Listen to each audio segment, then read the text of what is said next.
KCAA Loma Linda, 1050 AM, 106.5 FM, and now 102.3 FM.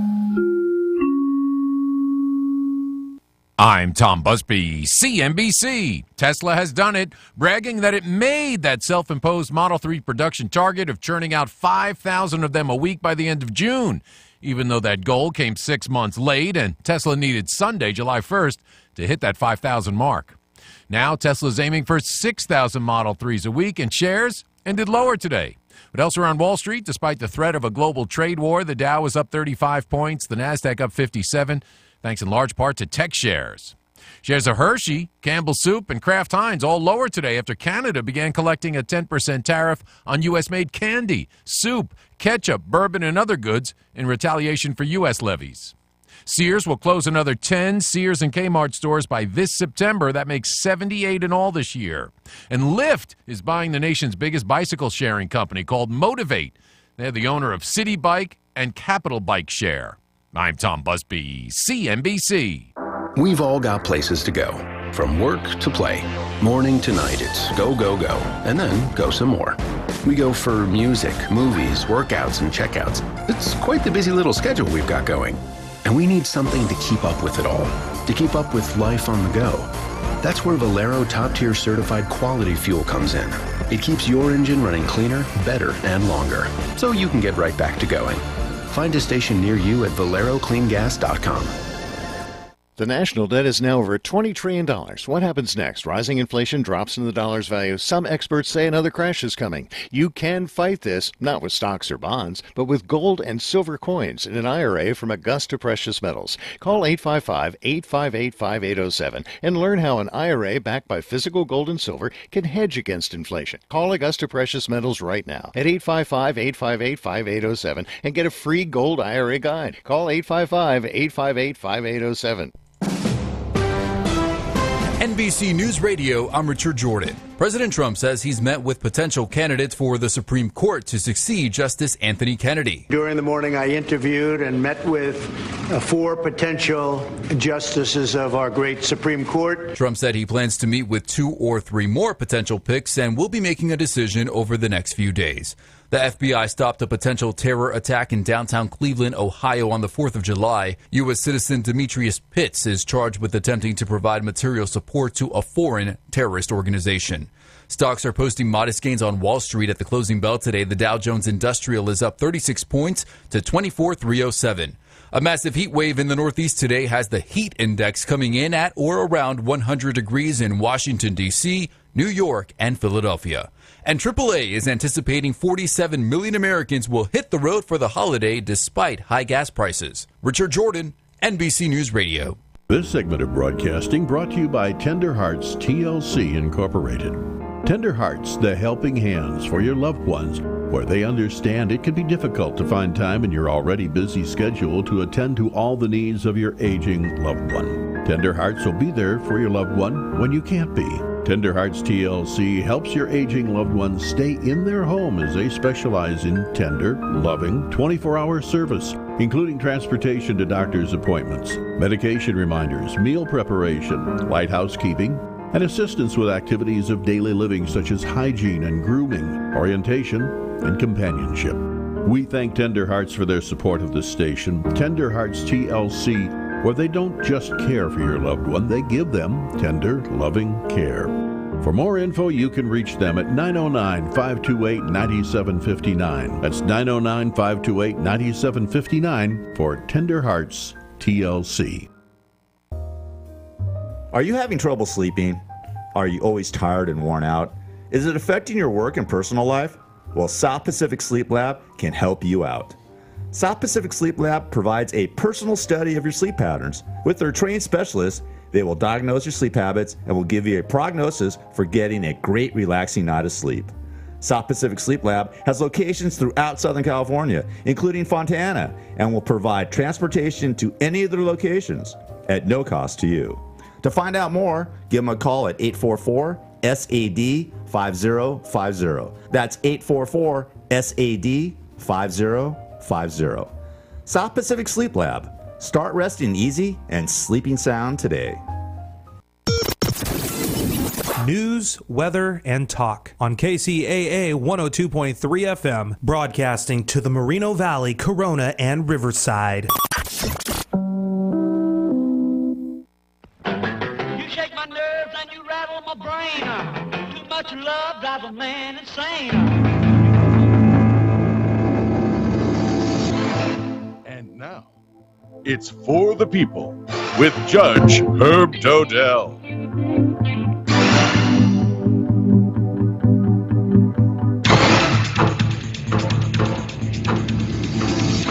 Well, good afternoon, ladies and gentlemen, and welcome back to the show.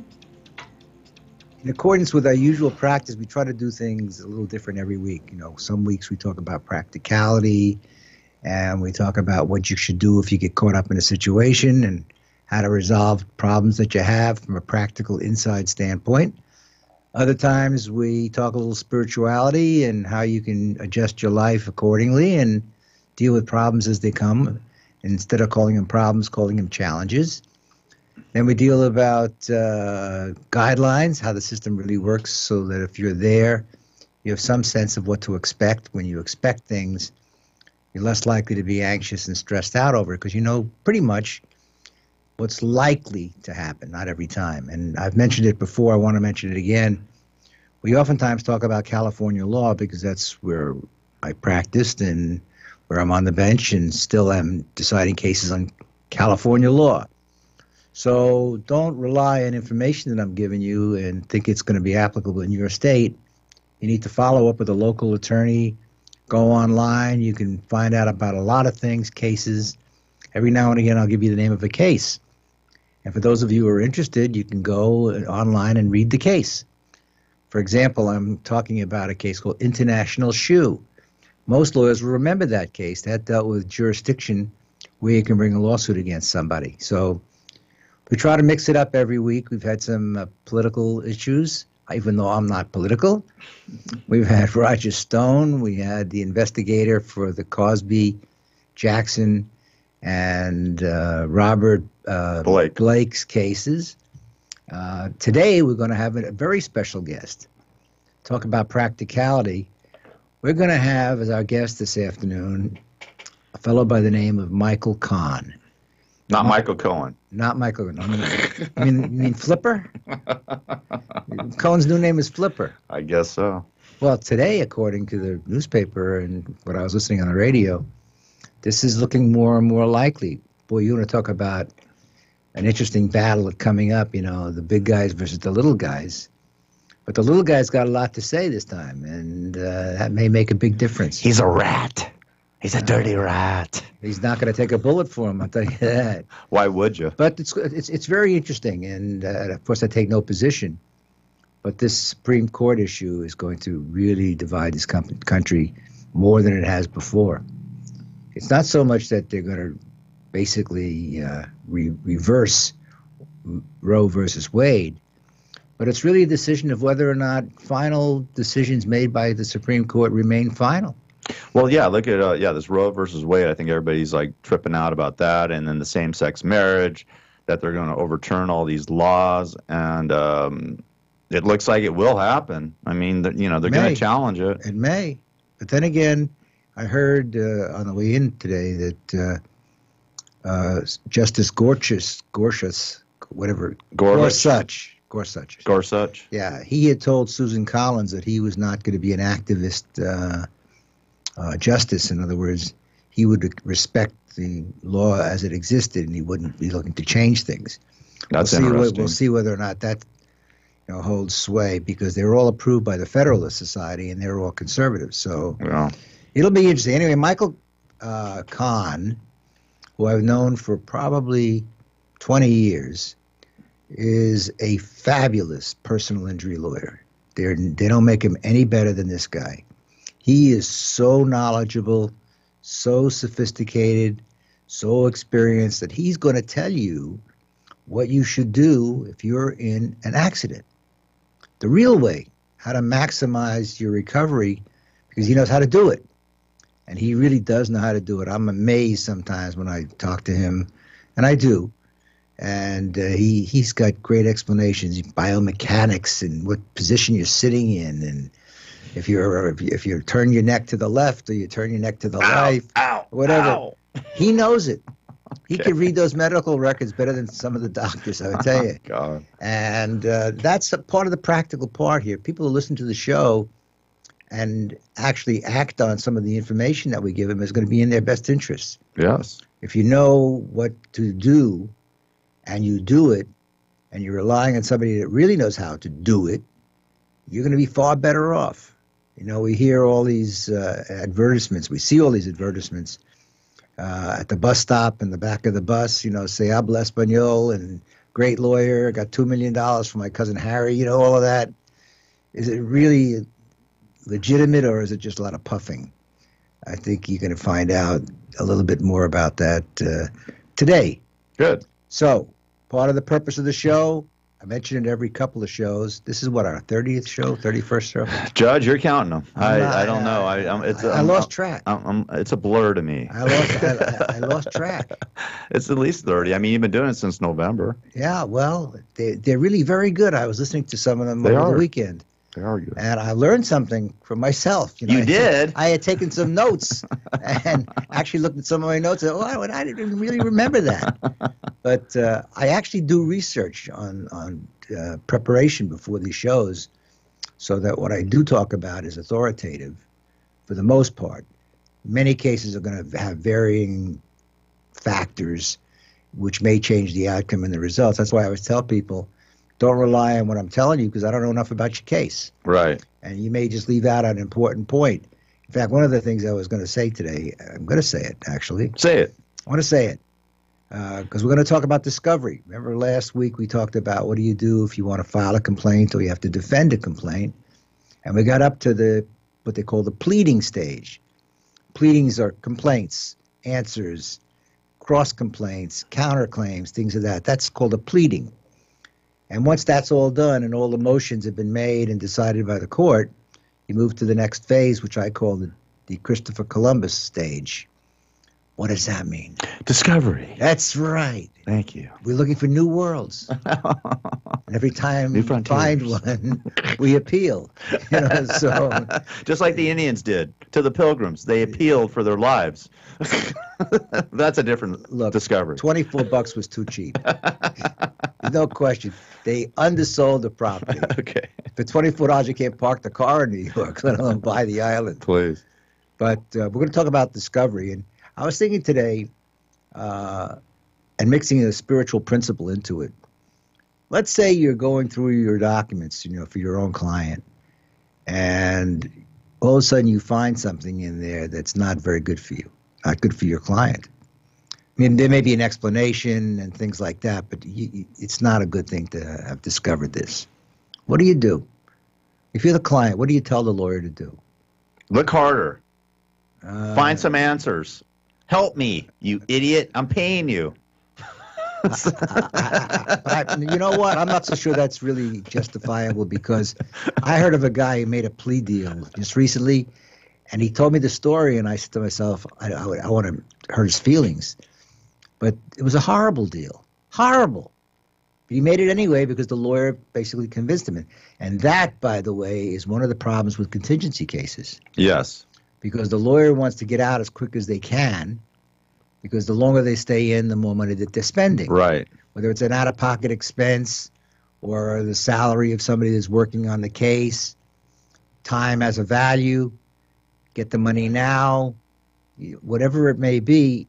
A lot of times the contingency lawyers will sell their clients on the idea that there were real problems with the case, and therefore they should settle for what. I had something like that. Yeah, it happens. I had that happen to me where I filed a lawsuit against a golf course for discrimination. Oh, I remember that case. And anyways, I didn't want to do a deposition and go through the court, and they didn't want to either. So we settled for it, and I got a good chunk of change, more than I expected. So and they got half. They took half, and I got half, which I thought I wasn't going to bitch about it. I just settled it. The general rule, and I'm sure Michael would confirm it if anybody asked, is you get a third if you don't file the lawsuit, and you get 40% if you do. Yeah, well, they took 50, but That's whatever. a little on the high side. Listen, I just want to get rid of it. We'll talk a little bit about the document that you don't really want to see right after the break. Cool. It's for the people of Judge Herb Dodell. If you want to ask the judge a question, you go to askjudgeherb@gmail.com. You can even call us. We'll talk to you on the air. Oh, sure. We can do that too. All right, Judge. Next time. Yeah, next time. 1050 AM, KCAA. Herb Dodell is a lawyer and a judge for the people. Having served as a Superior Court judge, presiding over more than 9,000 cases, he has witnessed firsthand how complicated and corrupt the legal system can be. His goal is to show how things really work in the legal system, so that people can navigate the legal system in the best way for them. Many people often feel marginalized by the legal system and are uninformed about how to proceed when unfortunate circumstances arise in their life. Judge Herb will pull back the curtain, lift the veil, so people can truly understand their rights, have access to top legal personnel that they can trust, and have knowledge about how things work so they can make better choices. Judge Herb isn't just knowledgeable. His integrity and spiritual values are truly what make him different. He cares about democratizing access and information for all and desires to turn on the light so the people, you, can benefit. For more information, email the judge at askjudgeherb@gmail.com. That's askjudgeherb@gmail.com.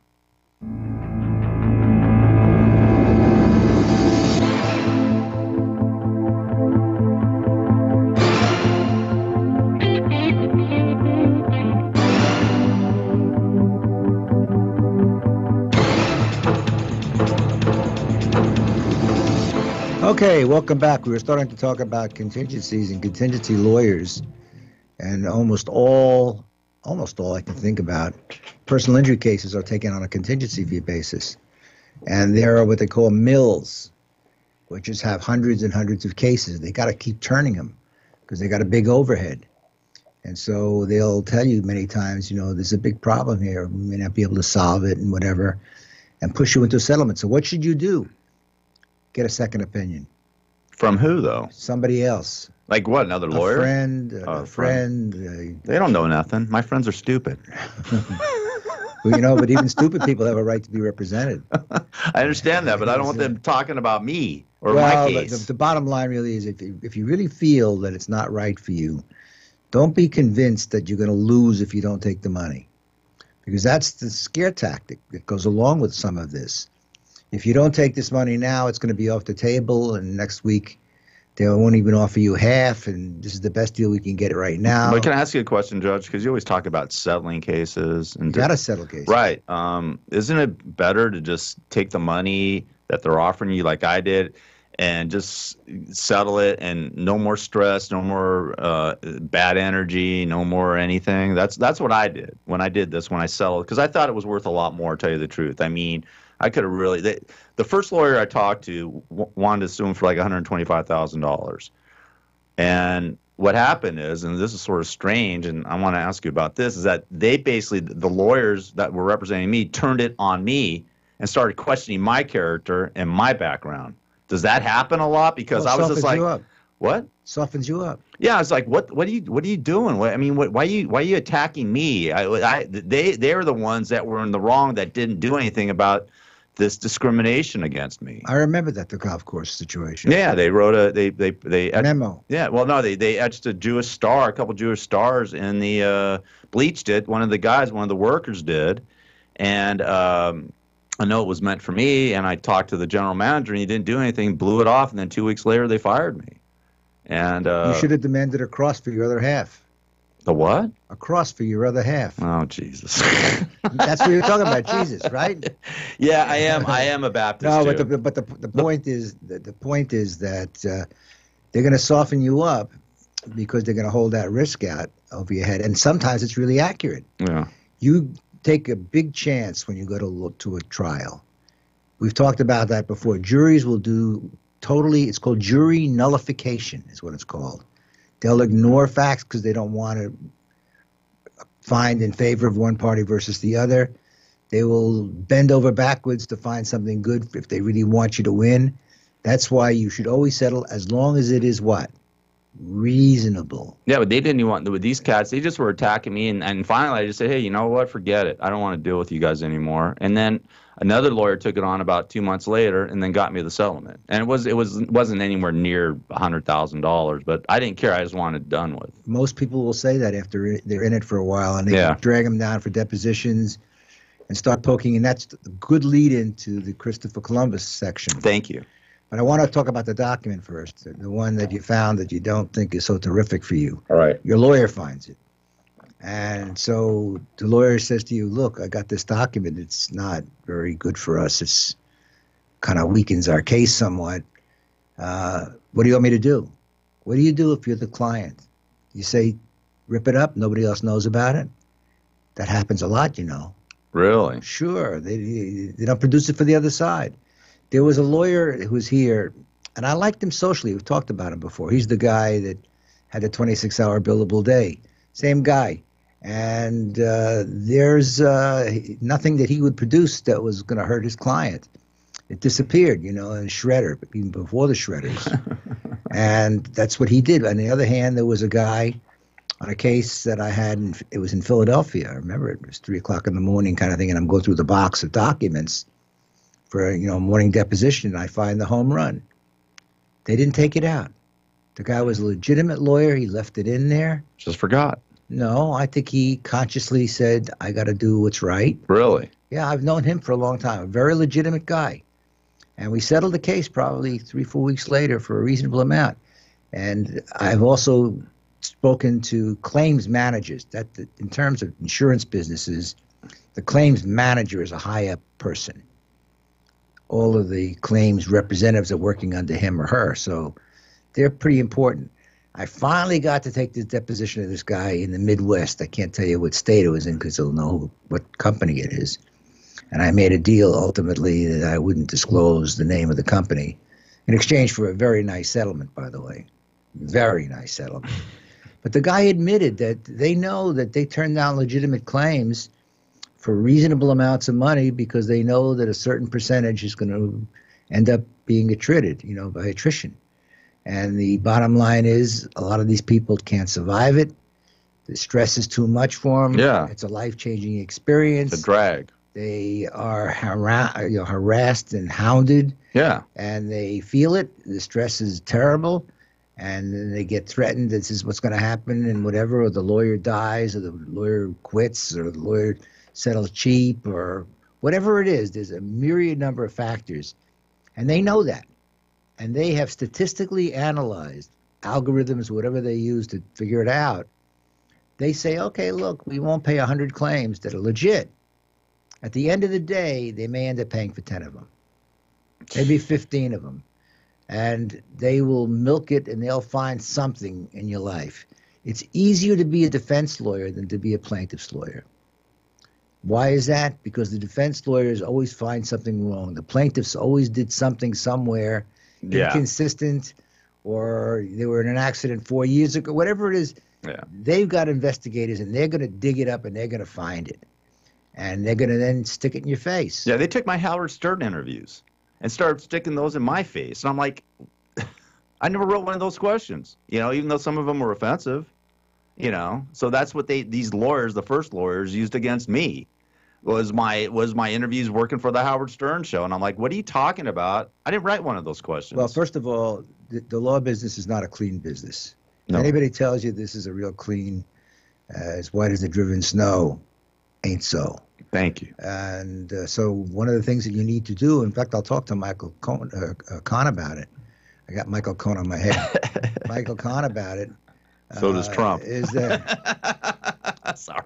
But I was talking to a couple of people over the weekend, and you have these cocktail conversations about what's going on and here and there and whatever.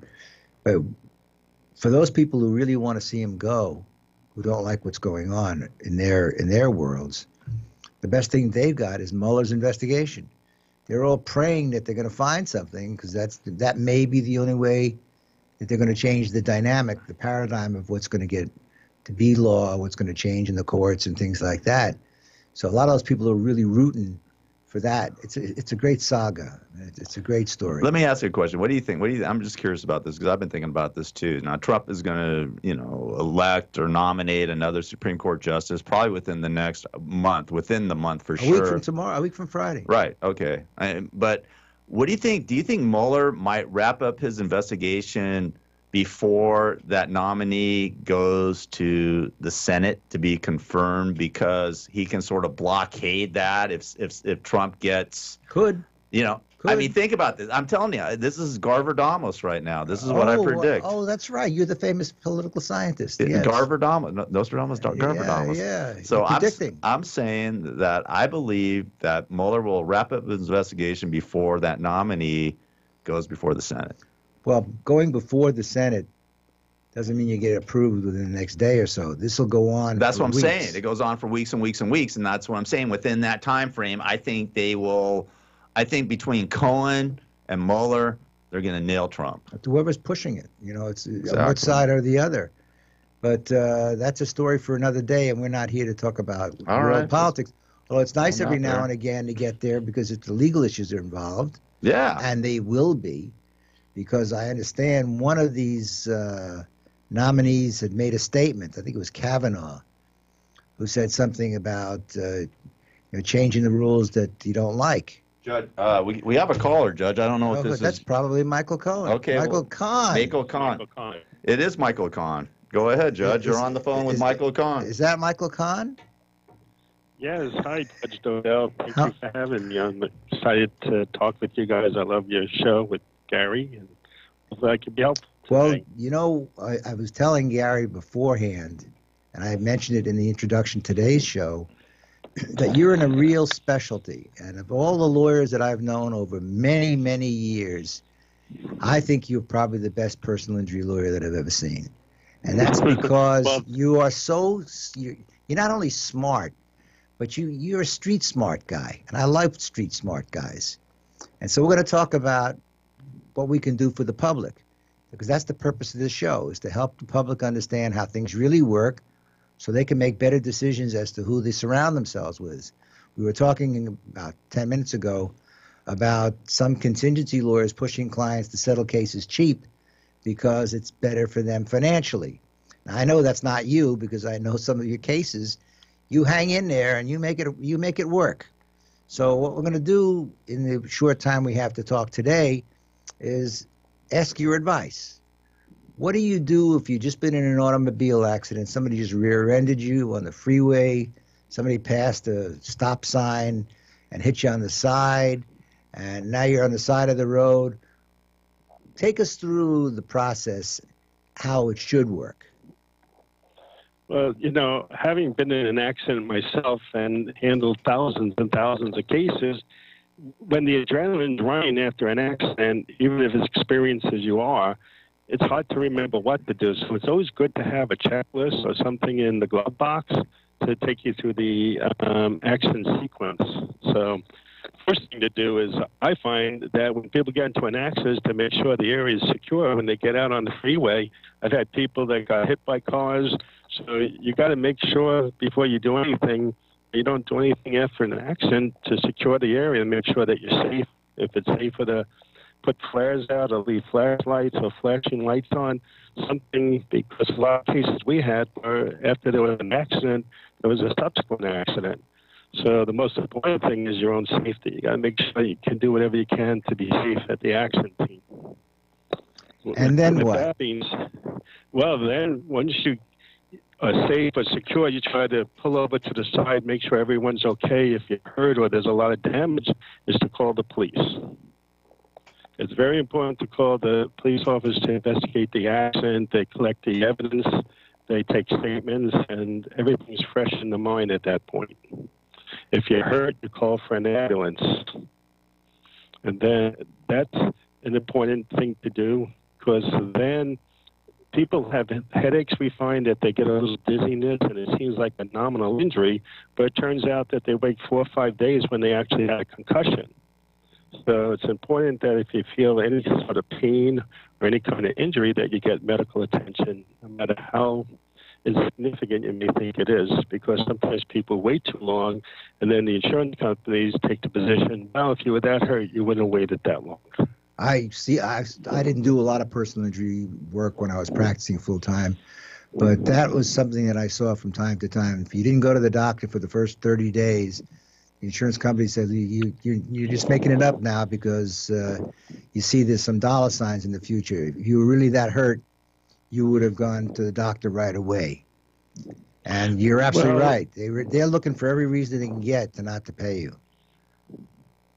Well, sometimes people think it's so easy that they represent themselves, and they think that they don't need a lawyer, and then the insurance company is being really nice, and then when it's all said and done, they say, well, the meds were too high, and they lowball you, and then you really hurt your case. So it's really important that you get someone that's competent, that's handled personal injury accidents, and by competent handled personal injury accidents, I think we'll distinguish ourselves from others. There's a lot of great trial lawyers out there, but what we focus on primarily is an accident's a terrible way to make money, but trying to get the right treatment. So because of doing this for more than 30 years, as you well know, we have access to the best doctors. So with all the cases that I've handled, the thousands, I've never taken more than a client in. If it means giving up some of my fee to split it with the client at the end to get them the treatment that they need, that's something that we do. So we focus on treatment. It's important that no matter what lawyer you use, they have access to the best doctors so that you get better. So that's what we focus on. So when you're looking for an attorney, you want to make sure that they deal with top surgeons, people, that did surgery on me, us and my clients too. So I think that's the most important thing, is selecting a lawyer. If you're hurt, that attorney has access to the best doctors, and whether or not you have insurance or not, they'll be willing to do it on the lien because of the relationship with the attorney and the doctor. Okay, one of the things that we do, Michael, is that we don't use any legal terms here. We explain everything in layman's terms. You don't? Pro hoc vice from last week. What's remember? a tort again? I'm sorry, Judge, go ahead. See, why this show is successful is because I've got a guy sitting across from me here, like it's like Dean Martin and Jerry Lewis. I feel sometimes like Dean Martin. But the fact of the matter is, we see signs on the back of the bus, at the bus stops, and places that are advertising. I got $2 million for my cousin Harry, or whatever it is. What do you think about that kind of advertising? Well, I don't advertise. I think that the people that advertise, I think at some point they have so much with advertising budget, I find that they try to turn over cases to fund the advertising. And I know that some people that, when I've been subbed in cases, I see that they charge administrative fees, set up file fees that are a couple $100, and they even charge for property damage for resolving it, where sometimes it's barely enough to make a client whole, meaning that they don't lose any money on their property damage. So I think it's important that when you deal with a lawyer, that you make sure that there's no loading fees on the front end. Is that all negotiable? Okay, so it's every fee is negotiable. It's by the Business Professions Code, so you can negotiate with your lawyers. Good lawyers won't negotiate because they put a lot of time and energy into it. And I think the most important part, I think, of any case, and what I do and other attorneys ask me to do for their office, is the intake. The intake is when you talk to the client and you ask how the accident happens. And that intake is really important because when they go see their first doctor, that's the foundation on the case.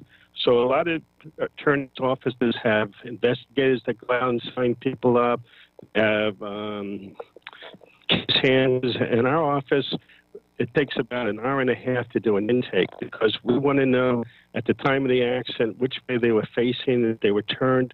That takes elasticity out of the tissues and causes a more serious injury. So it's important that if they were turned looking to the right or to the left, or they were leaning forward, those go into the biomechanics of an accident and could cause more serious injury. So if the body is in an awkward situation, or they're turned, or they're looking at their passenger, and their head gets smashed into the back of the headrest, that's going to cause more injury than if someone's looking straight ahead. And that's an important factor that a doctor should ask, or the client should tell, because that will give reasons why they may have some numbness or tingling or radiculopathy. So we go through the biomechanics, where the cause got hit, how the energy went through to the occupant, which is, I think, makes the case go up significantly in value. Yeah, well, when you know what the dynamics are of the accident, it's certainly a lot better than saying you just have a $3,000 medical bill. You know what? I can't hear you, Gary. There's a very static line. I don't know. You called in, so. Can you hear him now? Yeah, I'm gonna put you on speaker. Although I hate it for whatever reason, it's muffled. Yeah, well, sometimes these cell phones nowadays are a little.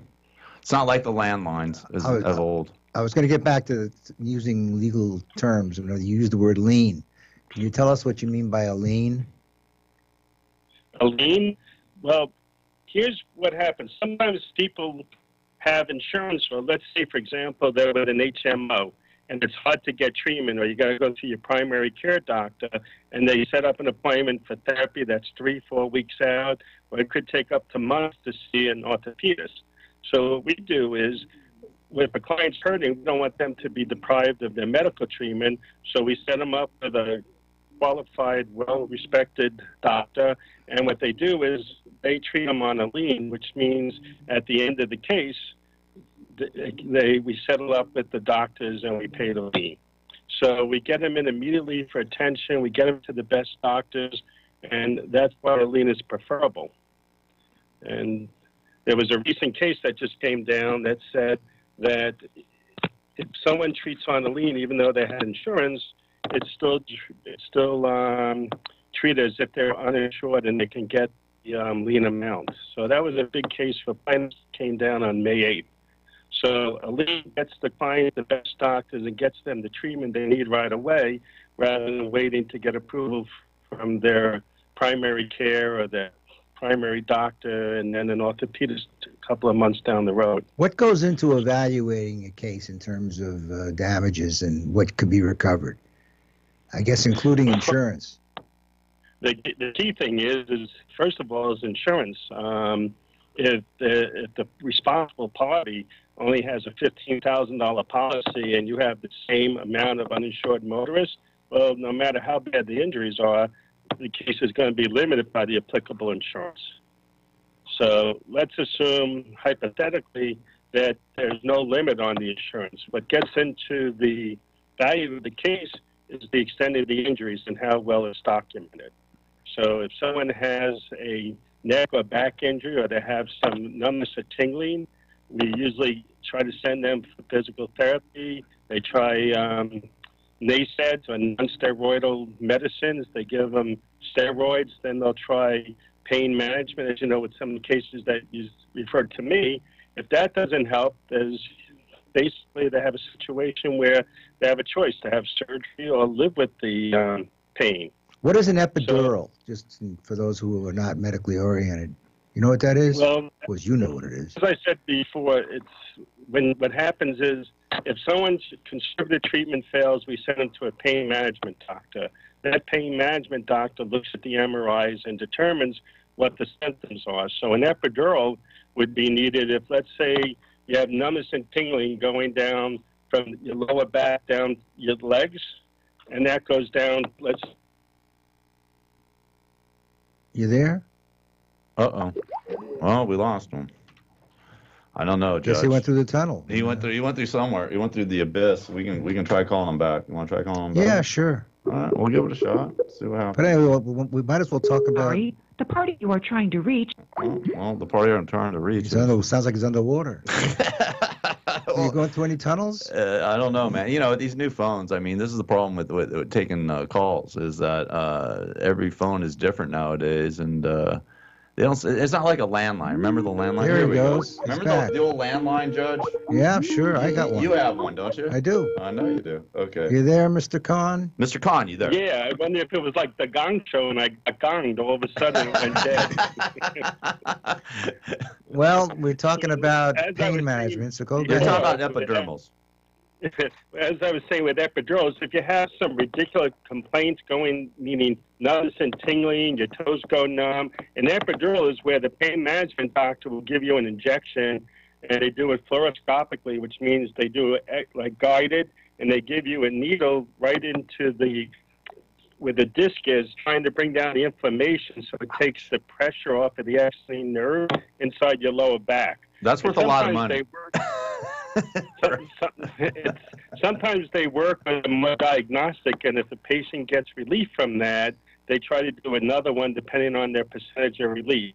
If those fail, then the option is usually you live with the pain, you try to do physical therapy and work on your core, or you have surgery. And then something similar to that would be what's a facet injection, where you don't have ridiculous complaints, but it's annoying pain that goes into facet joints. And if they try doing those to bring the pain down, or they try to do what's rhizotomies, which burns the nerve to relieve pain. So this is stuff that we monitor from handling, several hundreds of surgeries and 1,000 facet and epidural cases that we feel like we're almost orthopedists ourselves, although we don't practice medicine. Mr. Kahn, how many personal injury cases have you done in your 30 years of practicing? My 30-plus years, I have to say over 6,000 cases. Wow. We get about 350 cases a year. We don't advertise. Most of our cases come from pre-existing clients or lawyers that don't want to litigate cases, or lawyers that just don't know how to work up cases, that, don't have access to certain doctors, and that's where we get most of our cases from. So you have surgeons that you know of that you're comfortable with as someone that could take care of your clients? Excuse me, Judge? I couldn't hear you. Surgeons? You have surgeons that you use on a regular basis? I have access to pretty much any surgeon, whether it's out of Cedars, UCLA, St. John's, and basically I try to send my clients to doctors that did neck and back surgery on me. So I believe we have access to the best surgeons, because I'd like to think that when I needed surgery, I had the best doctor, considering my wife's also in the medical field. So the fact that you have familiarity with people in the industry is certainly an advantage to a prospective client than somebody who's just taking a phone number off the back of the bus. No doubt about it. Now, there's other type cases that, our office made a lot of money on. As I always tell clients, never discuss liability and don't admit fault at the accident scene. As you know, there was one case that a mutual friend of ours sent us. His nephew went to a stop sign and another car T-boned him. And the police report put our client at fault. And our client didn't yield the right of way, but the car that hit him, instead of going 40, was doing 75 miles an hour. So because of the excess speed, our client sustained serious injuries and a fractured pelvis. And my argument was, even though our client was negligent, the negligence or the fault of the other drivers driving so fast, our client wouldn't have been that injured, or the accident could have been avoided, and the insurance company for the driver that was going straight paid the full policy. So never admit fault. Even everyone has this theory, and what's worked for us is that if you get rear-ended, it's not really a slam-bang winner, because what people don't realize is for every 10 miles an hour, you have to leave a car lane. So everyone on the freeway, if you notice, they're tailgating. So if someone's doing 60, 70 miles an hour and they're 3 car lengths behind, even though they're able to stop and not hit the car in front of them, we've argued that, hey, when they take the deposition or the testimony, hey, if you're 3 car lengths, you made a quicker than normal stop, and there's basic speed law, and had you kept a safe distance, we wouldn't have rear-ended you, and we've been successful on that. So if somebody wants to get a hold of you, I got your phone number, so I'm going to give it to the public. If anybody really wants to find a really good personal injury lawyer, this is the guy. And his phone number is, his last name is spelled K-A-H-N, Michael Kahn. Not Michael Cohen. You don't want to be named with that these days. You're Michael Kahn. K-H-A-N. It gets me frisked at the airport. It's K-A-H-N, and the phone number is 310-209-1600. Yeah, and ask for you personally. That's 310-209-1600. That's correct. Okay, great. Well, we do it. We do a favor for the public by giving him access to people like you. So, thanks for taking the time and chatting with us. And if you have any questions, ladies and gentlemen, are out there, call Mr. Connie. He's a very, very personal guy, as you can tell, or call me at askjudgeherb@gmail.com. And I talk about personal injuries in my book, From the Trench to the Bench, available on Amazon at amazon.com. So we'll see you all next week. Judge, we got one more segment. Oh, okay. Oh, you were giving me that sign to, cut it out. Here we go. Hold on. Herb Dodell has been a lawyer for more than 50 years and has been a Superior Court judge for 9 years, having presided over more than 9,000 cases.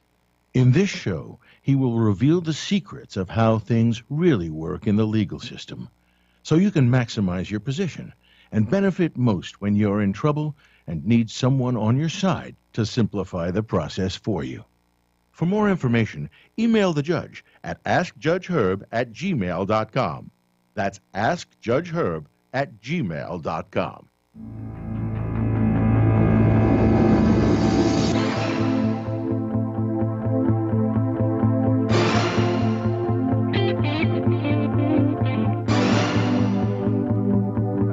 I did what shouldn't happen in an automobile accident. I cut somebody off.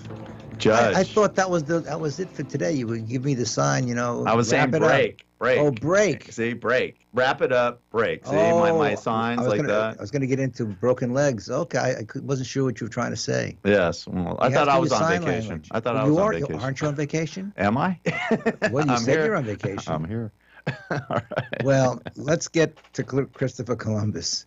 We were saying we were going to do it, so let's go do it. By the way, you should give out Michael Kahn's number again, because, I mean, a lot of people do get into accidents. You see accidents every day on the freeway or on the street and stuff like that. And this guy sounds like, 30 years and 6,000 cases. That's amazing. Well, I don't want to let it go to his head, but this guy is really good. Okay, well, I've learned a lot since I don't specialize in doing that. I didn't.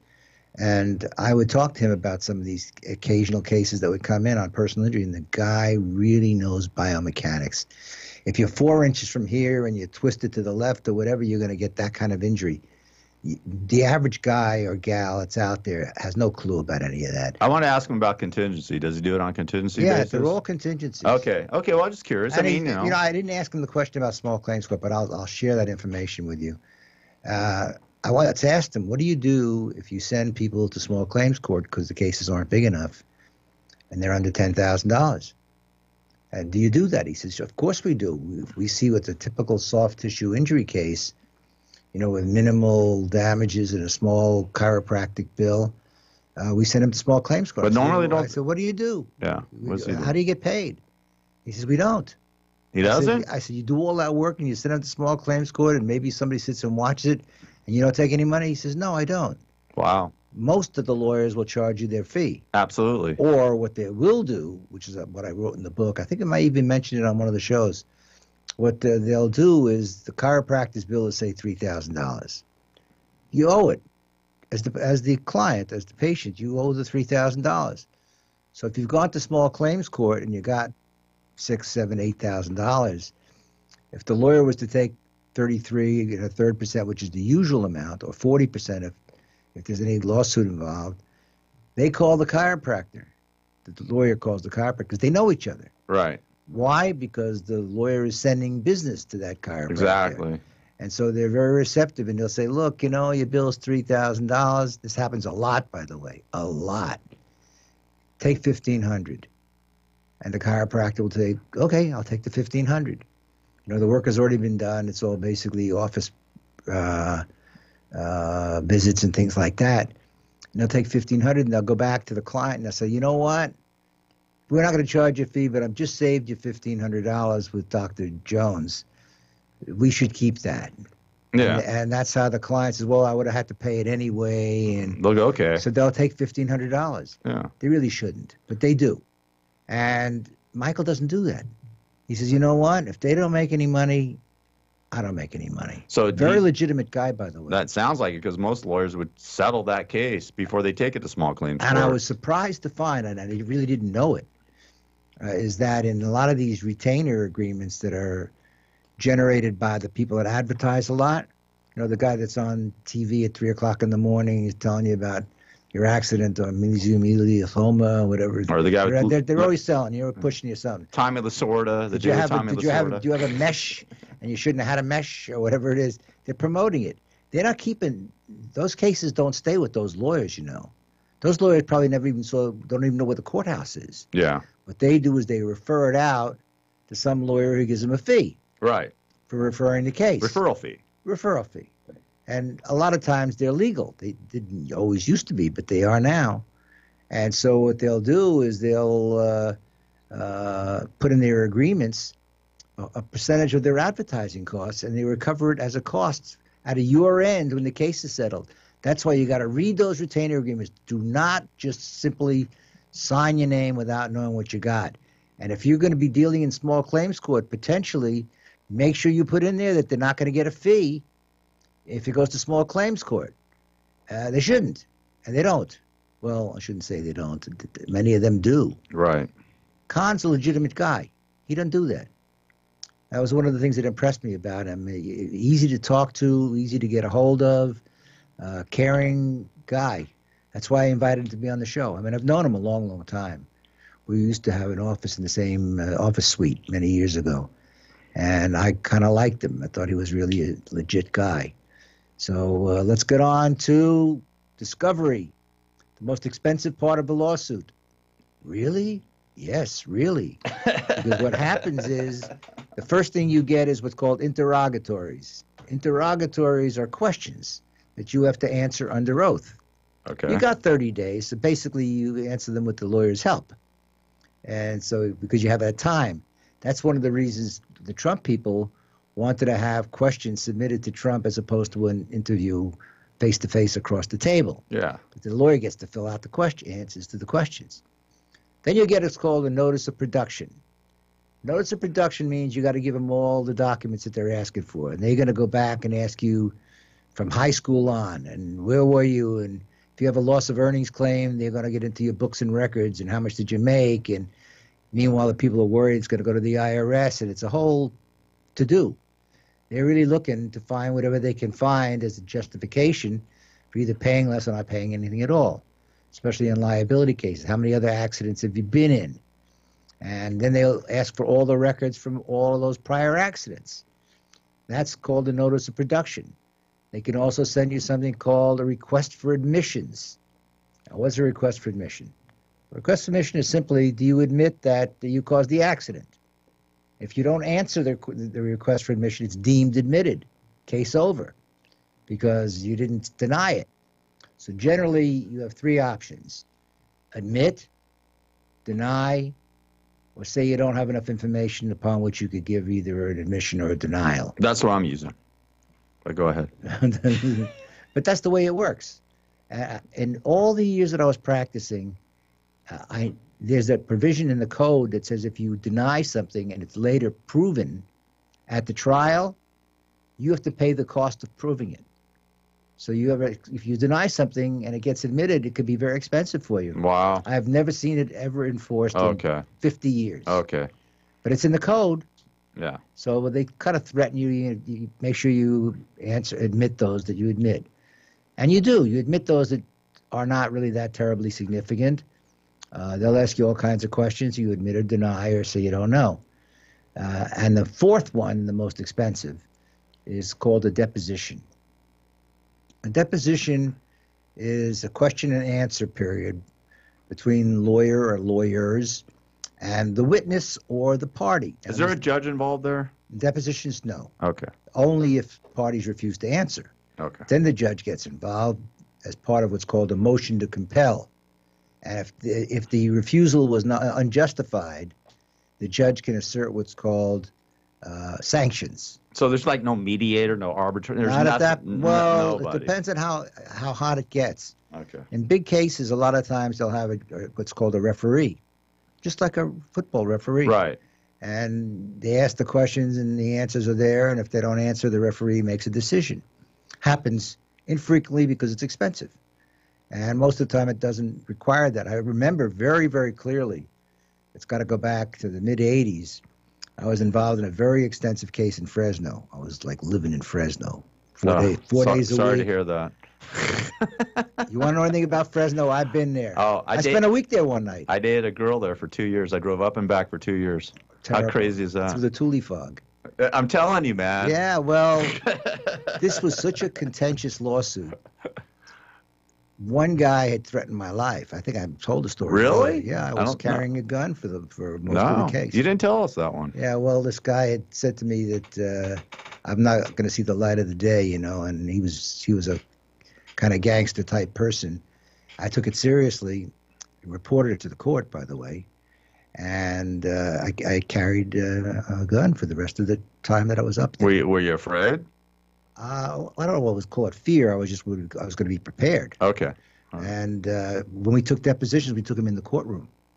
In the courtroom. Wow. The judge wasn't in there. Yeah. He was in chambers. That's really. And he said, anytime somebody gave anybody a hard time, come and get him. And that's what we used to do. Was there a bailiff in there? There was a bailiff in there, but these people were not nice people. And the judge, when he got promoted to the Court of Appeals, the last time we were in front of him, he said, "Thank God I've been promoted. I don't have to deal with you people anymore." I used to get hives every morning when I had to come in here. Wow. It was a very, very, very contentious lawsuit. Serious, really serious case. So a lot of things happen during discovery, and they'll run you around. I don't can't find the documents. The documents are over here. We used to have them before. One of them, in one case, we knew there were certain documents that were kept in a storage shed on the grounds of one of the parties, and we were trying to get them for 2 years. Every which way we were trying. We knew there was gold in those documents. Finally, they said, "Oh, you know, the documents don't exist anymore." "What do you mean they don't exist anymore?" He says, "You know, it was in a storage shed, and the cat pissed on them, and we had to throw them away." And so all these documents, which we felt were going to be very significant, well, we knew they were going to be good, they were gone. And we got a jury instruction, which is at the end of a trial, the judge tells the jury what the law is and to apply the facts to the law, or the law to the facts. And so we made a motion to the court to get the jury to be told about that. And the jury was told that the destruction of evidence, willful suppression of evidence, should be deemed to be an inference that those documents would have been adverse to the party who destroyed them. Did you try to subpoena the cat? I'm trying to think of a great. Was it the cat's meow? Or is that what that was? The fact of the matter is, lawyers will do what they will do to prevent you from getting something that's going to hurt their cases. Of course. And some lawyers don't have any scruples, and some do. It's like I told the story just before the last break, about the guy that actually produced the document. I was shocked.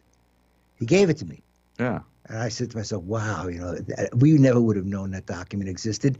It was a memo from an insurance agent to the underwriter at the insurance company saying that the client had ordered earthquake insurance. And the defense in the case was, your client never asked for earthquake insurance. Oh, so really? Therefore, his earthquake claim is, you know, good luck to you, go down the road, you know, sue God, but you're not getting it from us. And there was a document in there from the agent to the underwriter saying that he had ordered it, and they produced it, and it settled the case. Some lawyers have a conscience. Yes, well, you're supposed to have a conscience. You do, don't you? I do. Well, you know, everything is whatever it is. No, but the reality is you have to answer to a higher power than yourself, and you got to do the right thing. Right things will bring you right things. Wrong things will bring you the wrong place, wrong time. So that's what it's really all about. So the discovery phase is pretty expensive. It takes a long time, and it's often very contentious. I once had 300,000 pages produced. Wow. 300,000 pages. That's crazy. I'm still reading them. 1946. We got to go, Judge. Okay, we'll see you next week. If you want to ask the judge a question, hit him up, email him, askjudgeherb@gmail.com, and get his book, From the Trench to the Bench. It's all about spirituality and learning the legal system. It's available on Amazon.com. I'll see you next week, Judge. Learning it from the inside. And from the inside. Well, you're inside. I'm that's inside. For sure. Yeah, it's warm outside. All right. Have a great week. Happy too. 4th. You too. Thank you.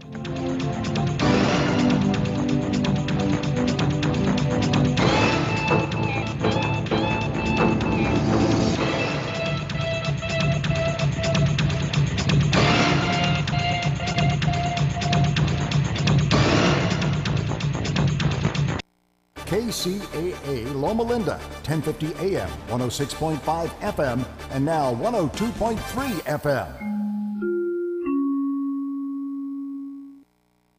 This is Joe Lyons. Guardian Jet Center honors America, now in its 242nd year as the world's leading democracy. 242 years ago, a small group of men changed the course of American history. One of those men was a lawyer and planter from South Carolina, Arthur Middleton. He was the oldest and richest member of the youthful South Carolina